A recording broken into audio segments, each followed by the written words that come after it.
Hola, bienvenidos a Esquina Literaria. Soy Yolanda Miranda y les estoy compartiendo la lectura de este libro, Los Rockefeller. Los invito a que se suscriban al canal, déjenme sus comentarios, síganme en mis redes sociales y si les gustó la lectura, denle like y compártanla.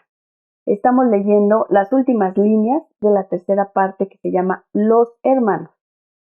En la mañana del 23 de septiembre, luciendo uno de sus impecables ternos azul oscuro, cruzó con paso mesurado el umbral de la sala de audiencias del Senado, apartándose de su comitiva de secretarios para dar un apretón con las dos manos a algún senador o amigo, como solía hacer cuando quería expresar verdadero afecto, sentado en el mismo sillón de cuero rojo en que poco más de un año atrás los testigos habían provocado la larga agonía de la presidencia de Nixon.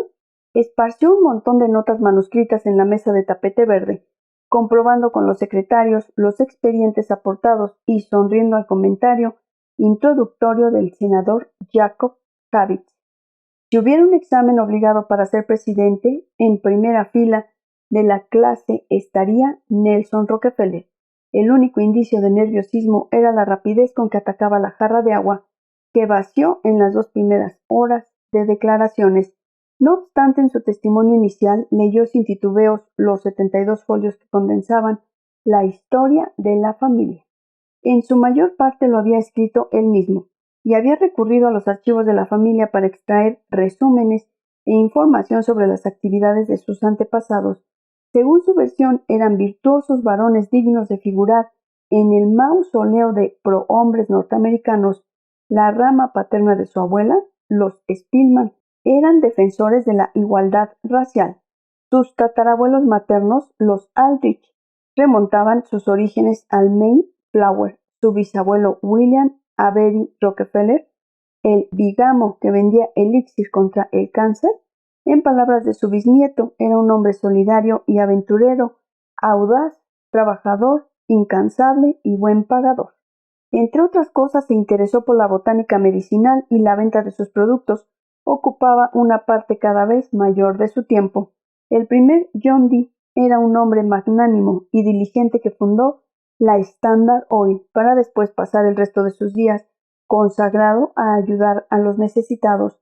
Luego estaba Junior, un hombre que había seguido lo que Nelson calificaba de ética familiar y que definió como la dedicación personal al servicio del bienestar del prójimo en todo el mundo. Pero lo que fundamentalmente interesaba a la gente era el dinero de los Rockefeller. Las cifras siempre habían constituido una especie de secreto de Estado. ¿Cuánto habría heredado exactamente Junior de Senior? ¿Qué había hecho con ello? ¿Cuánto tendrían los hermanos? ¿Qué habían hecho con ello? ¿Qué porción de la economía nacional controlaban con sus resortes financieros?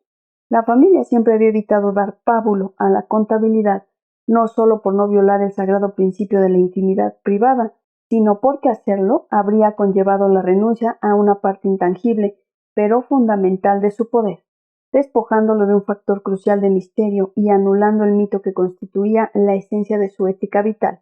Pero ahora ese misterio entorpecía el camino de Nelson, y no iba a vacilar en sacrificarlo. El mito del poder que mi familia ejerce no existe. Hay que decirlo claramente. He de manifestarles que no detento ningún poder económico.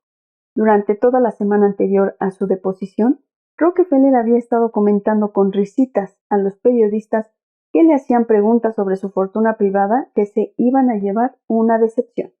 Una cifra poco convincente de $33 millones se había filtrado. Ahora había llegado el momento de la verdad. Finalizado su resumen histórico, Nelson entró en materia. Para exponer los datos crematísticos, Junior había heredado 465 millones de Senior. De estos, había depositado 240 en el Chase, en custodia para sus hijos y nietos, y la parte alicuota de Nelson aumentaba con los años. Era de 116 millones en un mercado en recesión. De hecho, el depósito de 1934 había disminuido 20 millones en 2 meses. Aparte de ello, pormenorizaba 62 millones en bienes personales, constituidos fundamentalmente por su gran colección de arte, 33 millones, bienes inmobiliarios, 11 millones, y títulos de valores, 12 millones. lo que sumado al fondo de la auditoría oficial habría un incremento de sus bienes inmobiliarios y su fortuna quedaría tasada en $218 millones. Para el ciudadano medio era una fortuna de cuidado. El senador Byrd calculó que aquellos bienes que erróneamente sobreestimó de 179 millones a 182,5 equivalían a $1 por minuto desde 1627, pero con arreglo a otros parámetros eran cifras decepcionantes porque resultaban ridículas al lado de las fortunas privadas millonarias de un Paul Getty, de un Hughes o de un H. Ross Perot. Los íntimos habían oído quejarse a menudo a David Rockefeller de que él y sus hermanos no eran realmente ricos en comparación con gente como los magnates y armadores griegos Aristóteles Onassis y Stavros Niarchos. Los Rockefeller tenían mucho dinero, pero ni mucho menos acorde con su fama de riqueza, y menos aún para controlar la economía como se les imputaba. Esto resultó incluso más evidente y la divulgación de los datos aún más decepcionante cuando Nelson pasó a describir el inventario de los intereses familiares en la Standard Oil. En 1937, en las sesiones de la Ateneo, primera y última ocasión en que se intentó determinar quiénes eran los mandarines de la economía norteamericana, se supo que entre todos los Rockefeller poseían entre un 8 y un 16% de todas las acciones de las empresas de la Standard, pero ahora Nelson puntualizaba: el total de los intereses de los descendientes de mi padre, tanto materializables como en depósito en diversos trusts, no alcanzan a más del 2,06% de ninguna de esas compañías. Las cifras exactas eran 1% en la Exxon, 2,06% en la Standard de California, 1,75% en la Mobil y 0,23% en la Standard de Indiana. Y prosiguió: ninguno de los descendientes de mi padre forma parte del consejo de administración de ninguna de las empresas petroleras, y no ejercemos control alguno sobre la dirección o la política de ninguna de ellas. Y a título de admonición extra, reveló que los intereses de la familia en el Chase ascendían a un 2,54% de las acciones emitidas. Sin embargo, en el caso de las petroleras y del banco, eran los propietarios de los mayores paquetes privados de acciones.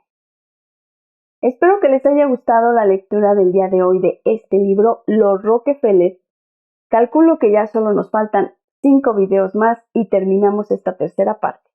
Así que los sigo esperando para continuar con esta lectura. Muchas gracias por escuchar.